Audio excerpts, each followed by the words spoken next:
Good morning. My goodness, I have some news for you guys. I have a testimony to share because the Lord is good and he has been so faithful.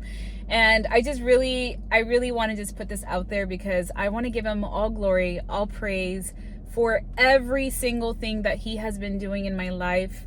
I cannot express how much gratitude and just awe that I have for the Lord and what he has done.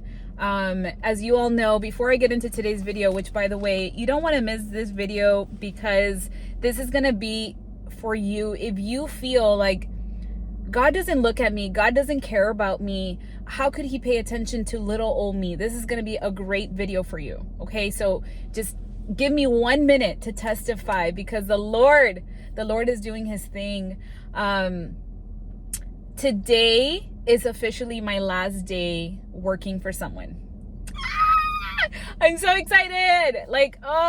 So just literally, so much has just unraveled so quickly, but I have seen such a need through my practice for patients to be seen. And at this point, it just makes sense to kind of go all in. And so I had this thought about, Lord, should I just go ahead and do it? And I feel like he's given me such confidence that it's time. Like, it is okay to go ahead and take that leap of faith.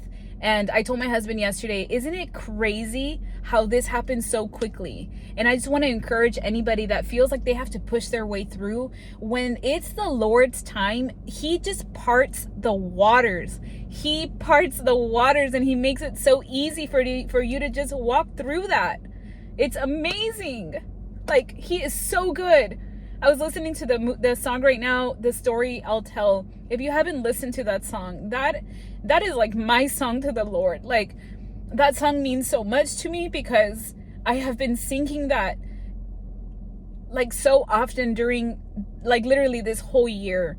I feel like it speaks so much to how the Lord is moving and how there is a story that I'm gonna tell, and this is all part of my story. I want to testify of how good the Lord is, that it doesn't matter what past you have, what shame or guilt, like he wants to release you of all of that, and he wants to give you more. He wants to give you an abundant life. And I just pray that it encourages you to see my story. If you have been following me for some time now, I have been very open and vulnerable about the things that have been in my heart and these promises that I feel like the Lord had placed in my heart, and how I just want to continue to stay hopeful and be encouraged and continue to move forward. Even when things are not so clear, I have to trust that God, like in this situation, for example, when I was telling my husband yesterday, I was like, I cannot, like the fear, like the emotion, right, of fear is natural because we're human beings. But at the same time, I have so much faith that the Lord wouldn't put me here if it wasn't going to work out. So I have to just go all in and say, Lord, I trust you. I trust you in this season. And I know that if you have led me here, you will get me through it. And I'm just so excited. And I really wanted to share that with you guys. You guys are my family. And I want you all to be encouraged today. Okay, let me get into today's word. This is in Psalm 8. I feel like Psalms 8 is David just being in awe of creation. He is in awe of like how good the Lord is. And also he's kind of like, who am I that the God that made all of this would even listen to little old me? Like he's just like in amazement. Okay, I'm gonna read the first 2 verses. It says, "O Lord our God, your majestic name fills the earth. Your glory is higher than the heavens. You have taught children and infants to tell of your strength, silencing your enemies and all who oppose you." I feel like he's just declaring God's majesty. He rules every corner of the earth, and there isn't a place where his glory is not going to shine. When we look at creation, like this morning as I was driving, because I had this in my mind, I feel like it's just a reflection of God's majesty. It's a reflection of who he is. He's like revealing himself through his creation. And I think that that's amazing because it tells us so much about who he is, that he is so big and like literally majestic, that look at his creation, look how beautiful it is, and we are all part of that. And then he mentions the children, right? God's strength isn't displayed in strong people. God's strength is displayed in the weak, in the humble, in the meek. And I feel like children are such a symbol of this. They're a symbol of dependence, right? If you're a parent, you know that there is just so much that you have to do for your children. They depend on you for everything, you know, from the moment that they wake up, and especially when they're babies. Obviously, it's like they rely on you to feed them, to care for them, to love them, to pick them up when they fall. And the same thing is for us. Like, we should strive to have childlike faith, which is full dependence and vulnerability, so that we can actually be a vessel of God's power. And as we get older, I know that it gets more difficult to do that, but I just pray that all of us, you know, would ask the Lord, like, Lord, give me childlike faith again. Help me to remove any barriers so that I can get closer to you. And then verse 3-4, it says, when I look at the night sky and see the work of your fingers, the moon and the stars you set in place, what are mere mortals that you should think about them, human beings that you should care for them? Like, in these verses, like, David is like, what? Like, what's going on? Like, you have created all of this.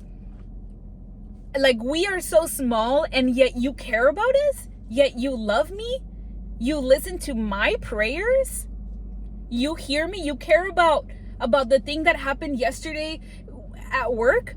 Like, you care about the thought that I had when I met, you know, this person?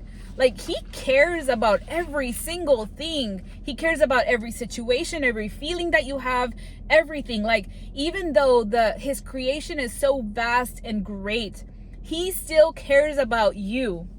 He still notices you. God's greatness doesn't make us insignificant.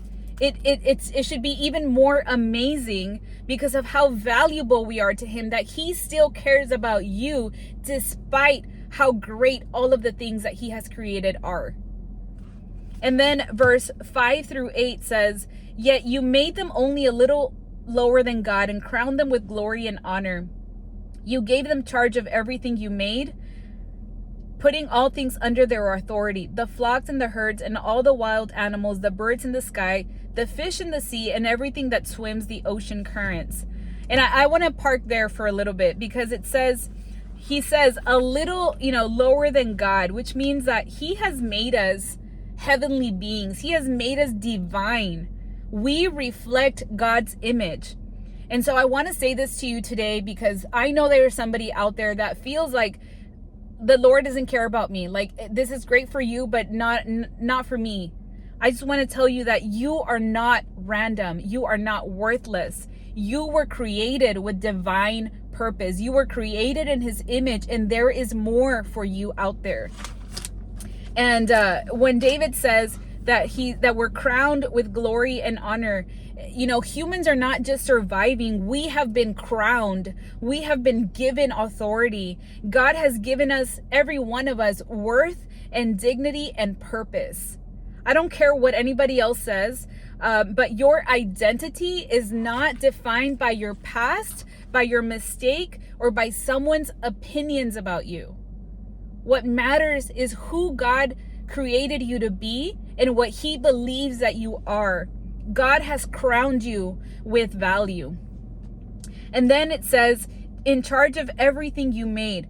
God has given us stewardship over his creation. So not just, the things of the earth, and not just the animals and resources, but also the value that he has placed in you. We have to steward those things well. Our calling isn't just spiritual, it's practical. We can honor God with how we treat others and his creation. Stewardship also, I feel like, requires humility. He's given us authority, but we also have to depend on him for all things.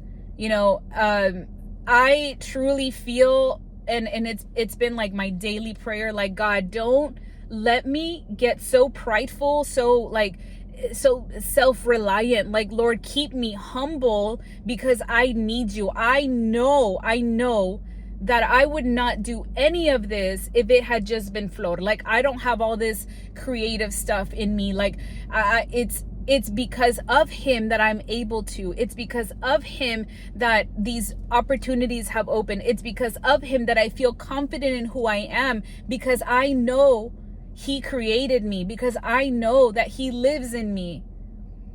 So the more that we get to know him and get to know the purpose and value that he has placed in us, it should also keep us humble so that we may continue to depend on him for all things. And so I just want to end by saying that no matter how small or insignificant you may feel, the Lord sees you. He has given you glory and honor to carry. Let's make sure that we're stewarding it well. Guys, I hope that this message encouraged you. I thank you guys for being here. If you have not subscribed, subscribe, like, share it with somebody. I love to talk to you guys about my faith and my walk with Christ, because my life is literally changing so much because of what he's doing in me and through me. We'll see you guys at the next video. Bye.